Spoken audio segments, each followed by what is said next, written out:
What's the meaning of chalkface?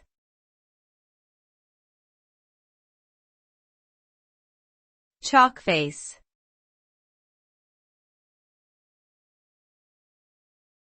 Chalkface.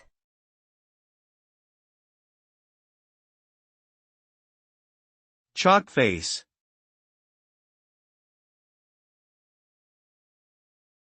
Chalkface.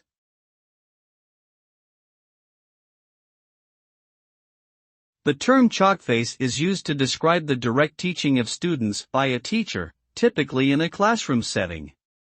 The phrase originated from the use of chalk on blackboards as the primary method of instruction. It emphasizes the idea that teaching is an active and hands-on profession, where teachers must engage with students directly and continuously. In essence, it is the opposite of the administrative or managerial side of education.